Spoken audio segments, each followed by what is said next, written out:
Johannes Gutenberg, German printer. By 1438, Johannes Gutenberg had begun to experiment with printing. Johann Fust, a financier, supported Gutenberg in 1450, but due to Fust's impatience and other causes, Gutenberg eventually lost control of his business to Fust. The 42-line Bible, which was finished no later than 1455, is considered to be Gutenberg's greatest achievement and the first book ever printed in Europe using movable type. Early life. Johannes Gutenberg, a printer and inventor, was born into a poor merchant family in Mainz, Germany, in 1395. His contributions to the realm of communication and education would be profound. He was the third child of Frail zum Gensfleisch and Elswierig zum Gutenberg, who eventually took on the name Johann. There is not much information available about his early life, although local records show he was an apprentice goldsmith while residing in Mainz. Experiments in printing. When a craftsman uprising against the nobility broke out in Mainz in 1428, Gutenberg's family was forced into exile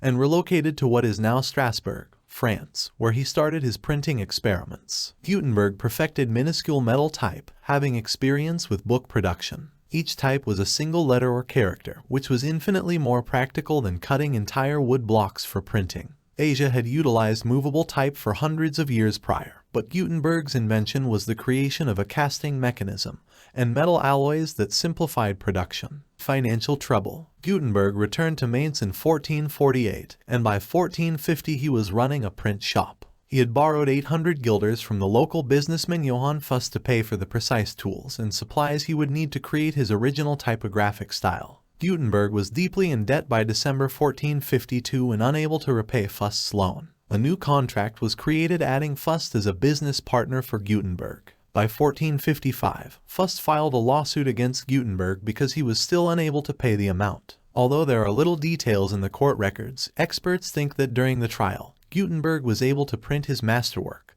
the 42-line Bible, which is now known as the Gutenberg Bible. After winning the lawsuit, Fust took over the majority of Gutenberg's printing operations, including the creation of his Bibles. Fust's son-in-law, Peter Schoeffer, who had testified against him during the trial, now worked with him as a business partner. The Psalter, or Book of Psalms, was another significant contribution by Gutenberg in addition to the Bible and was also presented to Fust as part of the settlement. With the help of a clever technique based on multiple inking on a single metal block, the Psalter is embellished with hundreds of two-color initial letters and exquisite scroll borders. The Psalter was the first book to list the names of its printers, Fust and Schoeffer, but historians contend that neither could have invented such a complex process without the assistance of Gutenberg, who must have been working for the duo in the company he formerly ran. Later life and death. In a conflict over ownership of the city in 1462, Archbishop Adolf II took control of Mainz and destroyed Fust and Gutenberg's printing operations. Numerous typographers from the city left the area for other regions of Germany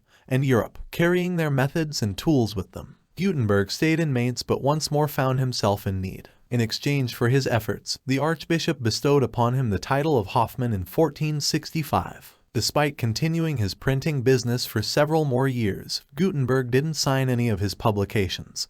Therefore, there is little documentation of what he actually published. As with his early years, records of Gutenberg's later years are hazy. It is thought that he lost his sight in the latter months of his life while still residing in Mainz. He passed away on February 3, 1468, and was buried at the Franciscan Convent's Church in the neighboring German town of Eltville.